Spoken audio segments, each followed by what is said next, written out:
It was a cold evening in November when 17-year-old Junko Furuta was slowly riding her bicycle home after finishing work. She was probably tired and just thinking about getting home to rest. But what Junko didn't know was that two young men on a motorcycle were already watching her and had decided she would be their next target.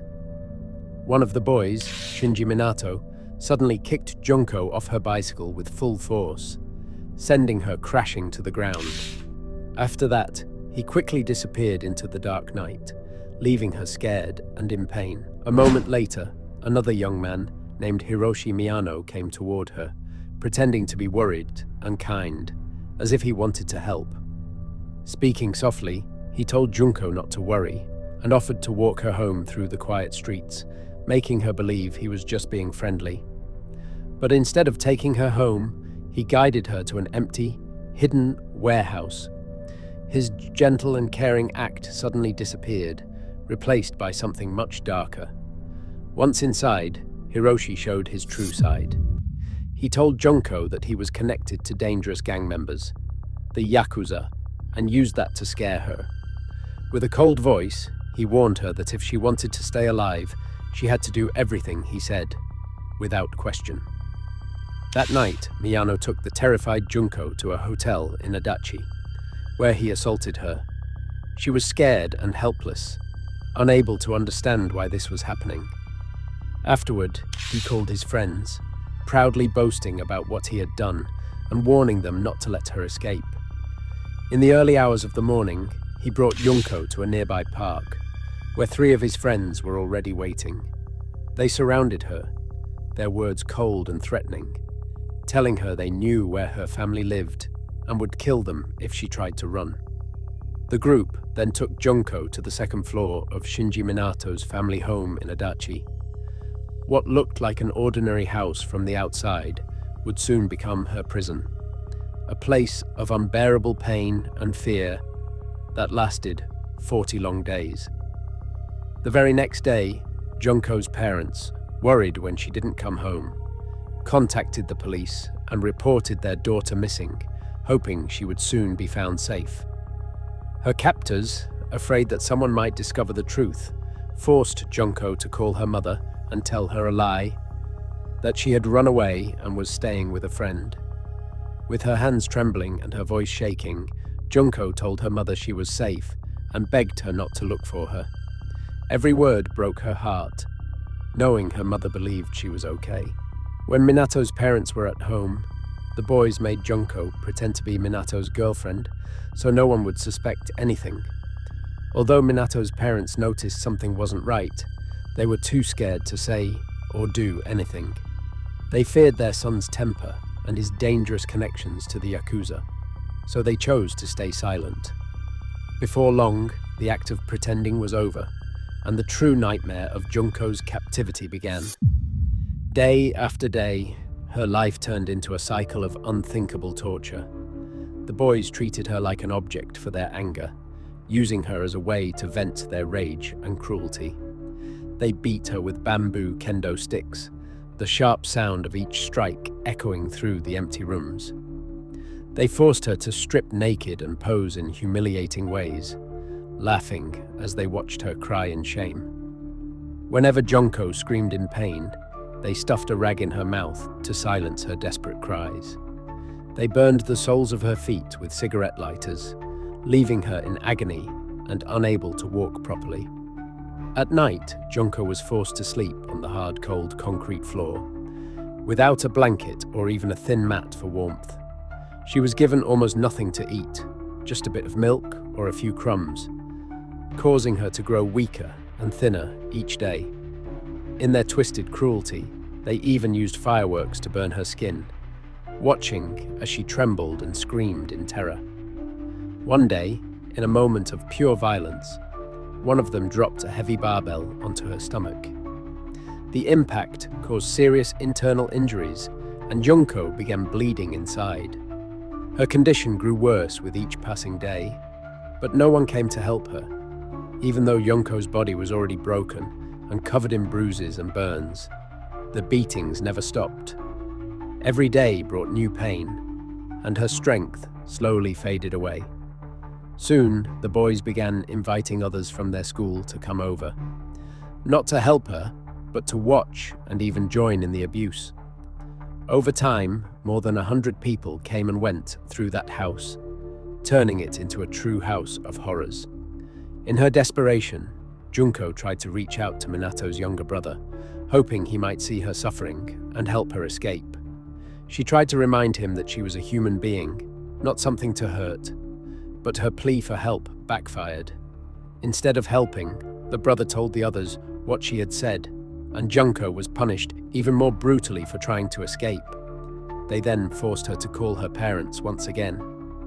Her voice was weak, empty, and almost lifeless as she spoke. She was made to apologize for causing trouble, a cruel act meant only to deepen her humiliation and to trick her parents into thinking she was fine. The boys began gambling for fun, and when Junko couldn't pay the fake debts they claimed she owed them, they used it as another excuse to torture her. In one of their sick games, they even threw darts at her body, laughing as she tried to cover herself and hide from the pain. Through all of this, Junko somehow found the strength to write her thoughts in secret. She used tiny scraps of paper to keep a diary, her only way to hold on to hope. One day, in a moment of desperate courage, Junko managed to slip away from the room and run out into the garden, trying to escape her nightmare.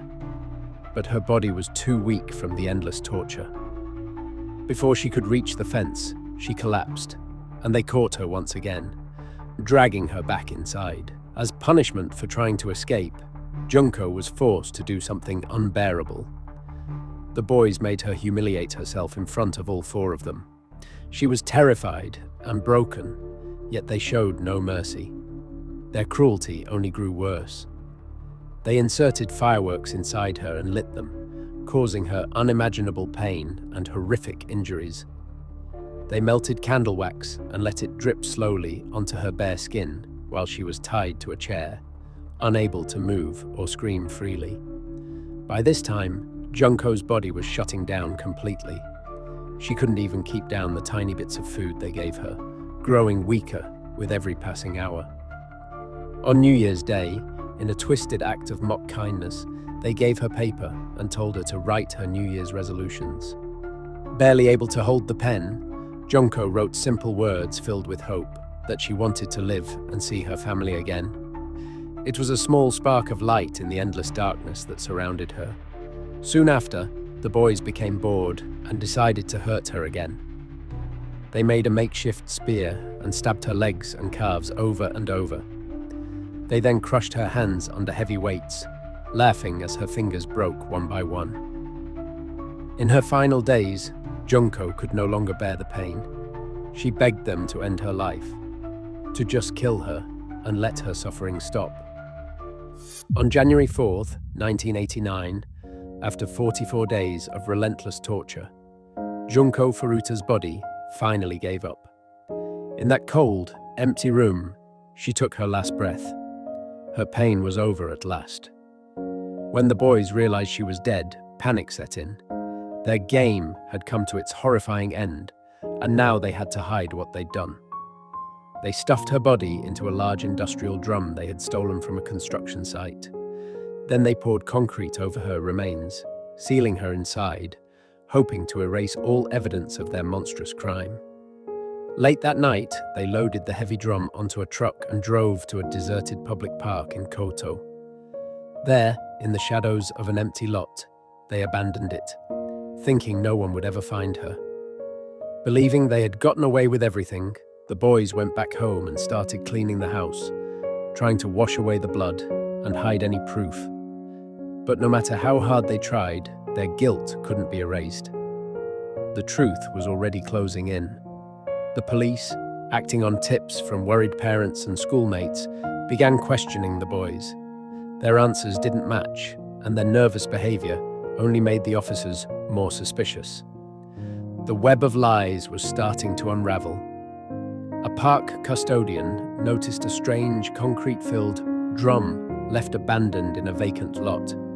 Suspicious of what might be inside, he quickly alerted the authorities. When forensic experts carefully opened the drum, they uncovered the tragic truth hidden within. Inside was the body of Junko Furuta, the young girl who had been missing for 44 long days. Her discovery brought an end to the mystery, but it also revealed a story so horrifying that it shocked the entire nation. The four main boys responsible were arrested immediately on suspicion of murder. Hiroshi Miyano, the ringleader, tried to shift the blame onto the others, but under pressure, his friends broke down and confessed to the awful details of what they had done. When the story reached the public, outrage spread like wildfire. People were horrified by the brutality and disbelief that over 100 people had known about Junko's captivity, yet none had tried to help her. The case posed a difficult question for the justice system, as all four perpetrators were still legally minors. During the trial, the defendants showed little to no remorse for their actions, sitting in court as if what they'd done was just another story. Minato's parents took the stand, admitting that they had known something was wrong, but were too afraid of their son and his connections to the Yakuza to do anything. The court listened as experts read the gruesome autopsy report, describing every injury Junko had suffered during her 44 days of torture. The judge called the acts unprecedented, brutal, and inhumane, condemning the sheer cruelty of the crime. But because of Japan's juvenile laws, none of the killers could receive the death penalty. Hiroshi Miyano received the harshest punishment available, 20 years in a juvenile facility, while the other three were given even shorter sentences, leaving the public heartbroken and furious. Junko's parents were devastated. To them, justice had not truly been served. The case sparked a nationwide debate about how Japan handles juvenile crime and whether bystanders should bear responsibility for remaining silent. Eventually, the four boys were sent to juvenile detention centers. Miyano, still defiant, showed no true remorse, while the others completed their time, forever marked by their crimes.